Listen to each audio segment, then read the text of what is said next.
नमस्कार, आप देख रहे हैं बीसीसी न्यूज। मैं हूं रमा धिमान। आइए बुलेटिन की शुरुआत करें, लेकिन उससे पहले हेडलाइंस।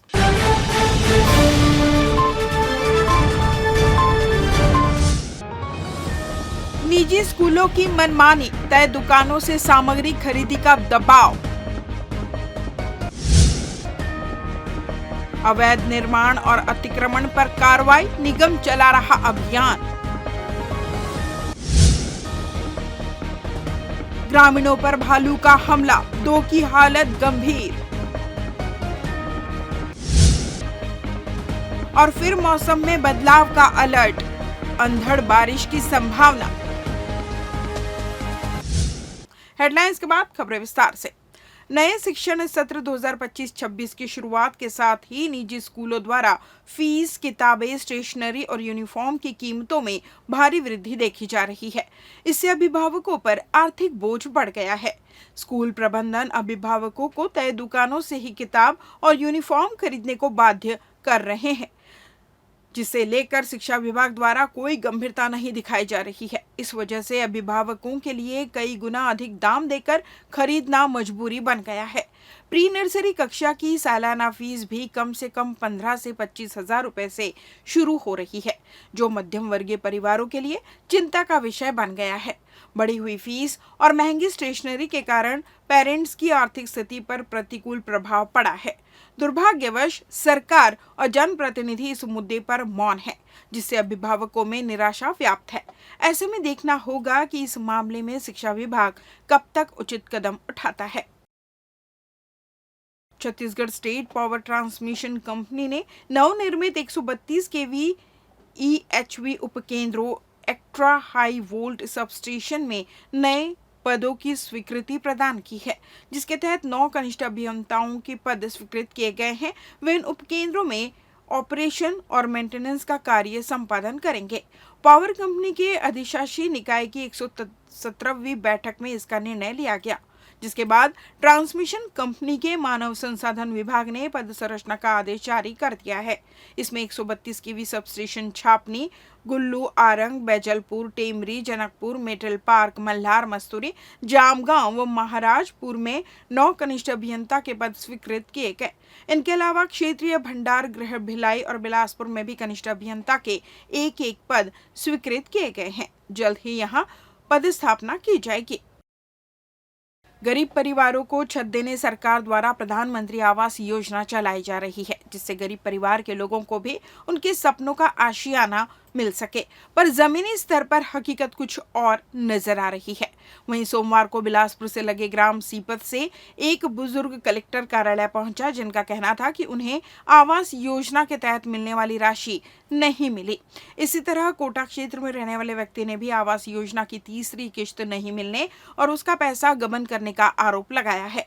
एक तरफ सरकार गरीबों को मकान बनाने प्रधानमंत्री आवास योजना के लिए राशि उपलब्ध करा रही है, तो दूसरी तरफ प्रशासन के नुमाइंदे इस योजना का पलीता निकालने से बाज नहीं आ रहे हैं। जरा सोचिए, एक बुजुर्ग भीषण गर्मी में आवास की राशि दिलाने की समस्या को लेकर लाठी के सहारे कलेक्टर कार्यालय पहुंचता है, पर अवकाश होने के कारण उसे स्पष्ट जवाब नहीं मिल पाता है, जिसके बाद बुजुर्ग पैसे मिलने की आस के साथ माथे में पसीना लिया वापस लौट जाता है। वो पैसा नहीं मिला थे, 2 किस्त मिले है, घर अधूरा है और पैसा पर मांगे तो दोनों पैसा का नहीं दे। एक 50-100 का नहीं दी, दूसरे 20-100 का नहीं दी। कौन नहीं दी से? वो देते थे मन, साहब बने थे मन। कौन गाँव रहते हैं? सीपत है क्या? हाँ। अच्छा, तो कब क्या है तोर किस्त है? अब दूसरी किस्त आ रही सब आते नहीं है और धीरे छा के हाँ करा पथराई सब चीज आ गई। मांगा था चुप। तो मैं कह रहा हूँ तो का नाम है तोर? साहब बन जाऊँ। का नाम तोर? नारायण प्रसाद यादव। तो तोरे नाम में है किस्त है? हो अच्छा, तो का चाहत हस? पैसा चाहता हूँ, मुर्गा ना जुड़ा है। ठीक, तो कौन तोर लंग पैसा मांगे है वजन किस्त निकलवाए तेन मन? मांगे नहीं गा, 50,000 जमा है। अच्छा, पहले किस्त बा हाँ, देवा नगा तो जमा है। अबे दूसरी किस्त बा 40,000, तेंगा 20,000 का नहीं दे। ऐसे तो है। ठीक, अपन नाम बता, अपन नाम बता। नारायण प्रसाद यादव। रेलवे बोर्ड ने पंजाब जाने वाली ट्रेनों को पहले की तरह यथावत चलाने का निर्णय लिया है।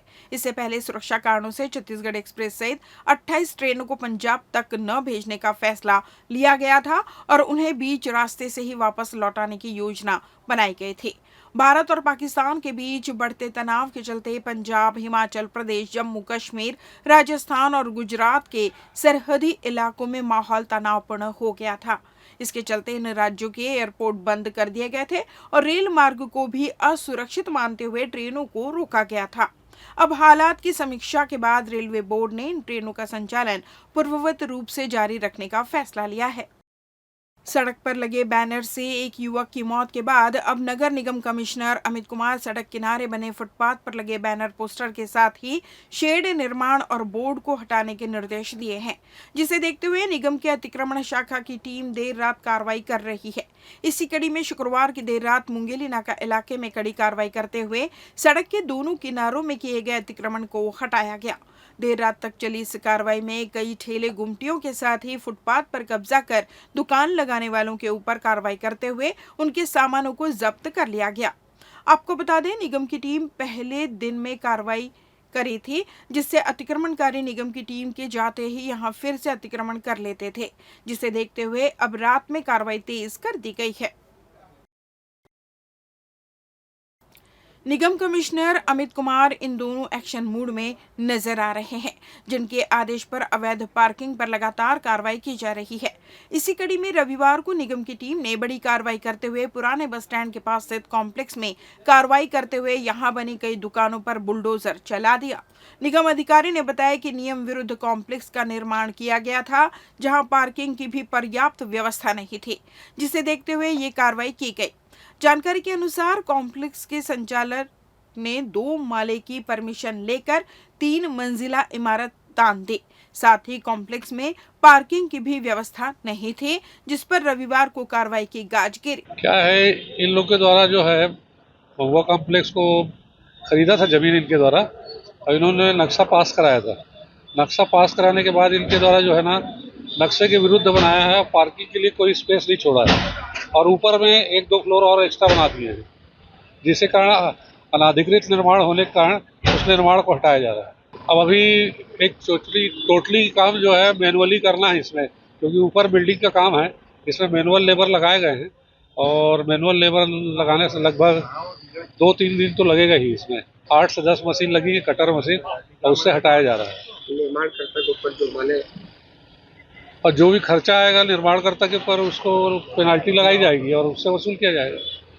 लेते हैं छोटा सा ब्रेक। पिछले 17 वर्षों से रियल एस्टेट के क्षेत्र में दे रहे हैं अपनी सेवाएं और लगातार शहर की जनता को एक नई लिविंग लाइफस्टाइल। अपने कार्यों एवं सेवाओं के माध्यम से लाखों लोगों की उम्मीदों को दिया है आकार। इसलिए जिले में ही नहीं पूरे प्रदेश में इनकी पहचान है बरकरार। आपके सपनों के घर को हकीकत में बदल कर है दिखाना, इसलिए आपके लिए लेकर आए हैं भाटी आशिया।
बाद आपका स्वागत है। बढ़ते हैं अगली खबर की ओर।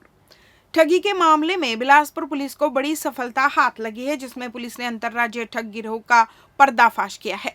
शातिर ठगों ने सिविल लाइन थाना इलाके में रहने वाली 70 वर्षीय महिला हेमलता भोसले से गले में पहने मंगलसूत्र और चूड़ी की सफाई करने के बहाने उसके जेवर उतरवा लिए थे और कागज के बंडल में कपड़ा बांधकर महिला को वहां से भेज दिया। कुछ देर बाद महिला को अपने साथ ठगी होने का एहसास हुआ तो महिला ने सिविल लाइन थाने में शिकायत दर्ज कराई थी। ठगी के मामले में बिलासागुड़ी में खुलासा करते हुए एडिशनल एसपी ने राजेंद्र जायसवाल ने बताया कि महिला से हुई ठगी पर तत्काल एक्शन लिया गया और संदिग्धों को पकड़ने एसीसीयू और सिविल लाइन की संयुक्त टीम बनाई गई, जिसने सीसीटीवी फुटेज खंगालना शुरू किया, जिसमें संदिग्ध लोगों का हुलिया और उनके आने जाने के संबंध में जानकारी मिली, जिस पर टीम आरोपियों का पीछा करते हुए टेक्निकल इनपुट के आधार पर दिल्ली पहुंची। दिल्ली पहुंचने के बाद पता चला कि संदेही उज्जैन मध्य प्रदेश चले गए। तब टीम दिल्ली से उज्जैन पहुंचकर संदेहियों को टेक्निकल इनपुट के आधार पर पकड़कर उनसे पूछताछ की। उनके द्वारा अपराध स्वीकार करने पर संपत्ति बरामद करने वापस दिल्ली लाया गया, जहां आरोपियों के कब्जे से ठगी गई 2 नग सोने की चूड़ी, 2 नग सोने का चेन, नकदी रकम बरामद किए गए।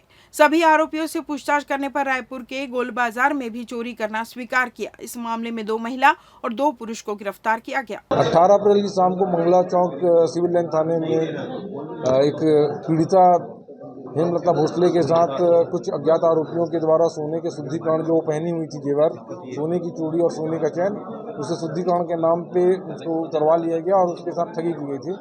सिविल लाइन पुलिस ने इस मामले में अपराध पंजीबद्ध कर विवेचना में लिया था, जिसमें तकनीकी आधार पर जब जांच की गई तो पता चला कि आरोपियों का लोकेशन दिल्ली में है, जिस पर पुलिस की एक टीम दिल्ली रवाना की गई और वहां से पहुंचने पर पता चला कि आरोपी जो है दिल्ली से फरार होकर उज्जैन पहुंच गए हैं। पुलिस की टीम ने उनका लगातार पीछा किया और उज्जैन से उनको गिरफ्तार किया तथा पुनः वापस दिल्ली ले जाकर जो ठगी किए गए सोने के आभूषण थे उसको जब्त किया गया। आरोपियों के द्वारा प्रारंभिक पूछताछ में बताया गया है कि उनके द्वारा इसी प्रकार की एक ठगी रायपुर में भी की गई है, तो उसके भी जो ठगी का जो सामान था उसको भी बरामद किया गया है। इस प्रकार बिलासपुर पुलिस के द्वारा सिविल लाइन थाना और एसीसी की विशेष टीम में मामले में शामिल 4 आरोपियों को गिरफ्तार किया गया है और आरोपियों के विरुद्ध वैधानिक कार्रवाई की जा रही है। चारों आरोपी एक ही परिवार के हैं और इसमें 2 पुरुष 2 महिलाएं, ये आपस में पति पत्नी हैं चारों आरोपी। बिलासपुर के कोतवाली थाना इलाके में आरक्षकों की दबंगई सामने आई है, जिसमें आरक्षक वर्दी की गर्मी दिखाते हुए बीच सड़क में आइसक्रीम बेचने वाले की पिटाई करते नजर आ रहे हैं। इस पूरी घटना का वीडियो भी सामने आया है, जिसमें आरक्षक गुंडई करते हुए एक युवक की बेरहमी से पिटाई करते नजर आ रहे हैं। सोशल मीडिया की सुर्खियां बना ये वीडियो वायरल हो रहा है। सूत्र बता रहे हैं कि 2 आरक्षक रिवर व्यू में आइसक्रीम का ठेला लगाने वाले शख्स से वसूली करने पहुंचे थे। वसूली का पैसा नहीं देने पर आरक्षक कुल्फी बेचने वाले की बेरहमी से पिटाई करने लगे, जिसका वीडियो एक शख्स ने बना लिया, जिसे आरक्षक ने देख लिया। आरोप है कि वीडियो बनाने से भड़के आरक्षक ने वीडियो बनाने वाले युवक की भी पिटाई कर दी।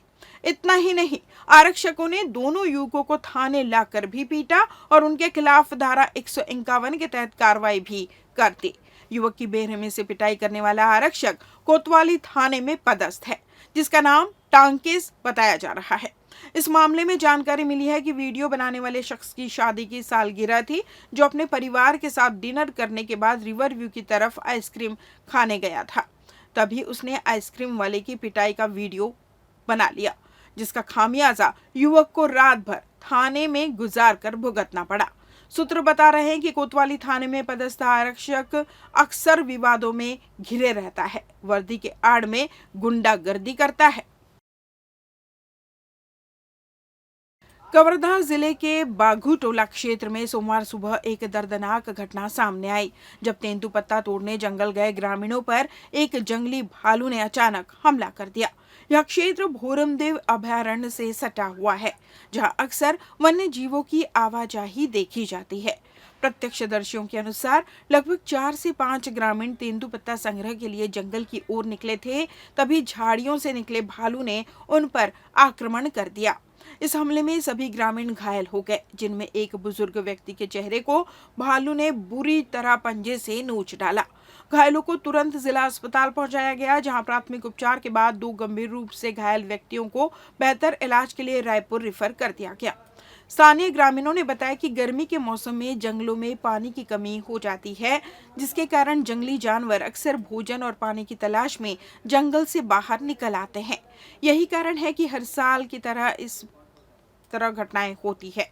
वन विभाग की टीम मौके पर पहुंचकर जांच कर रही है तथा भालू की मौजूदगी के चलते क्षेत्र में अलर्ट जारी कर दिया गया है। लोगों से अपील की गई है कि वे अनावश्यक रूप से जंगलों की ओर न जाएं और तेंदुपत्ता संग्रह करते समय वन विभाग के निर्देशों का पालन करें।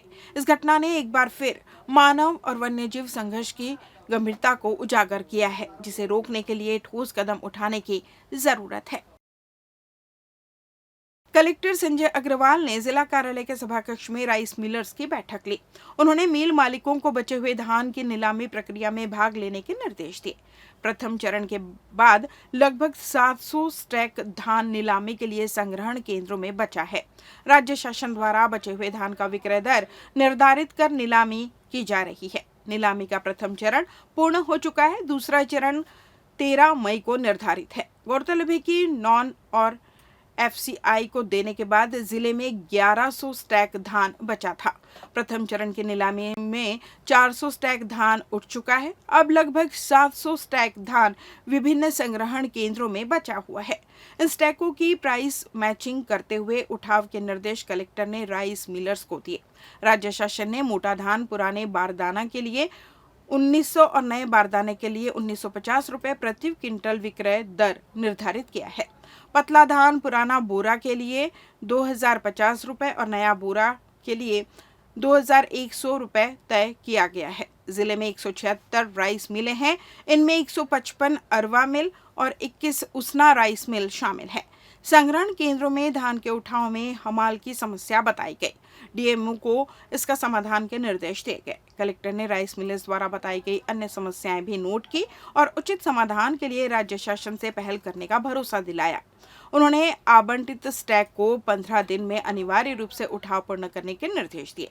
बैठक में खाद्य नियंत्रण अनुराग भदौरिया, DMO शंभुनाथ गुप्ता, नान के प्रबंधक संजय तिवारी, सभी फूड इंस्पेक्टर सहित राइस मिल एसोसिएशन के पदाधिकारी और सदस्य उपस्थित रहे।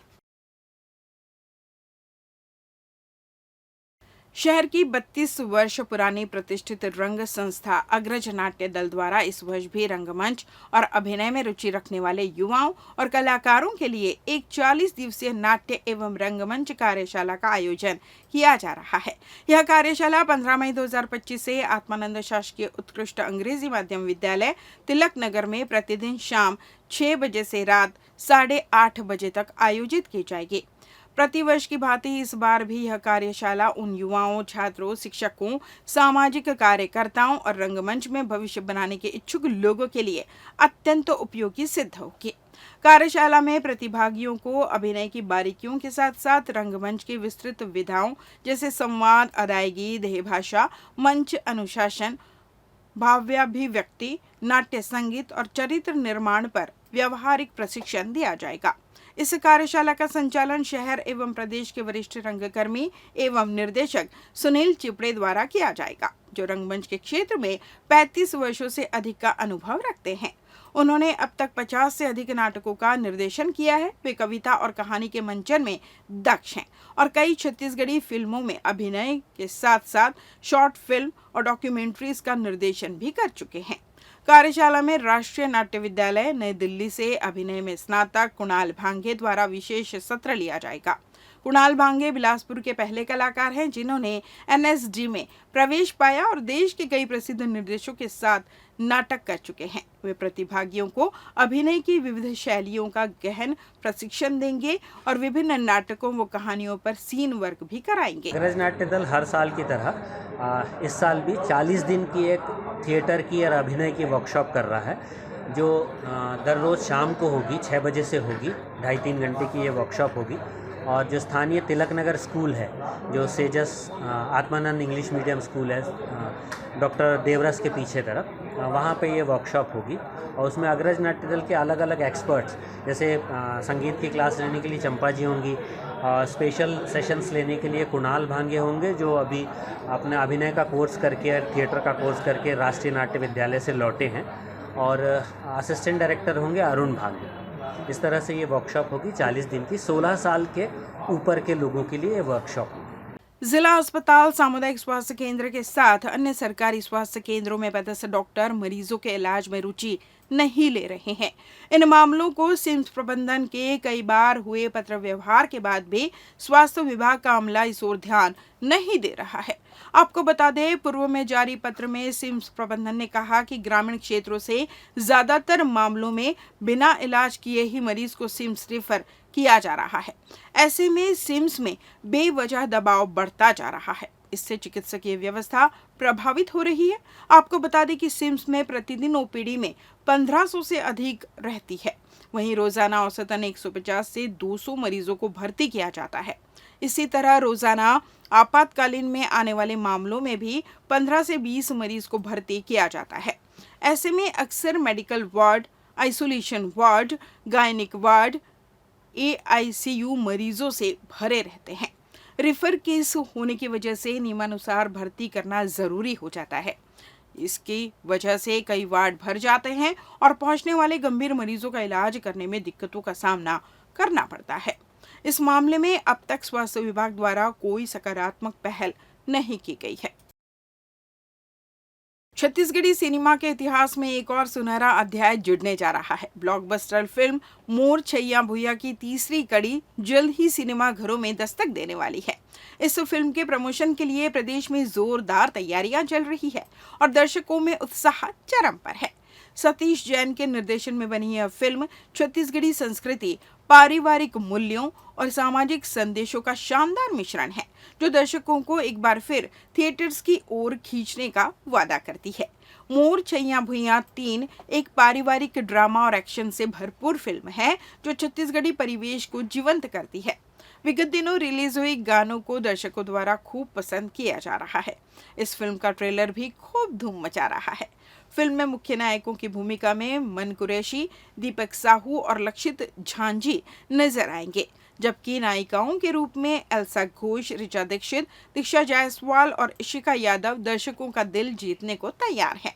खलनायकों की भूमिका में नितिन ग्वाला, क्रांति दीक्षित और धर्मेंद्र चौबे दमदार अभिनय के साथ कहानी में रोमांच जोड़ेंगे। मोर छैया भुइयां ने 2000 में रिलीज होकर छत्तीसगढ़ी सिनेमा को राष्ट्रीय पहचान दी थी। 2024 में मोर छैया भुइयां 2 ने भी बॉक्स ऑफिस पर शानदार प्रदर्शन किया, जिसके गाने मया के मौसम और टूरी आइसक्रीम खाके को YouTube पर लाखों व्यूज मिले। अब तीसरा भाग दर्शकों की उम्मीदों को और बढ़ा रहा है। सतीश जैन ने बताया, यह फिल्म आज के सामाजिक और पारिवारिक मुद्दों को छूती है और छत्तीसगढ़ी दर्शकों के दिलों में जगह बनाएगी। छैया भुइयां 3 में खास ये है कि ये छैया भुइयां के टाइप का, उसके जैसा ही कहानी है, लेकिन ये बिल्कुल नई कहानी है। जैसे छैया भुइयां 1 और छैया भुइयां 2 की सेम कहानी थी, लेकिन ये कहानी जो छैया भुइयां 2 है, जहाँ ख़त्म हुई थी उसके बाद की कहानी, उसके आगे की कहानी, हम यही बात बता भी रहे हैं लोगों को, और एक्चुअल में और बहुत इंटरेस्टिंग सब्जेक्ट है, बहुत इंटरेस्टिंग स्टोरी है। इसके गाने ऑलरेडी खास हो रहे हैं कि इसके गाने बहुत सुपर डुपर, इतना हिट छैया भुइयां 2 का भी नहीं हुआ था। छैया भुइयां 1 के गाने सारे गाने हिट हुए थे, लेकिन 2 का भी सिर्फ एक गाना हिट हुआ था, मया के मौसम। इसके लगभग सारे गाने हिट हैं। छत्तीसगढ़ के मौसम में पिछले 24 घंटों के दौरान हल्का बदलाव देखा गया। प्रदेश के कई हिस्सों में अधिकतम तापमान में 1 से 2 डिग्री सेल्सियस तक की बढ़ोतरी दर्ज की गई, जबकि कुछ जगहों पर तापमान सामान्य से कम या सामान्य के आसपास रहा। मौसम विभाग के अनुसार अगले 3 दिनों तक प्रदेश में आसमान में बादल छाए रहने की संभावना है। इस दौरान तापमान में किसी बड़े बदलाव की उम्मीद नहीं है, लेकिन इसके बाद तापमान में 2 से 3 डिग्री सेल्सियस तक की बढ़ोतरी हो सकती है। मौसम वैज्ञानिकों ने बताया कि एक पश्चिमी विक्षोभ इस समय लगभग 5 किलोमीटर की ऊंचाई पर 71 डिग्री पूर्व और 28 डिग्री उत्तर के पास सक्रिय है, जिसका असर मौसम पर देखने को मिल सकता है। इसके अलावा दक्षिण पश्चिम मॉनसून के 13 मई के आसपास दक्षिण अंडमान सागर, दक्षिण पूर्व बंगाल की खाड़ी और अंडमान निकोबार द्वीप समूह की ओर बढ़ने की संभावना जताई गई। इस बुलेटिन में बस इतना ही। अगले बुलेटिन में आपसे की फिर मुलाकात, तब तक मुझे दीजिए विदा। नमस्कार।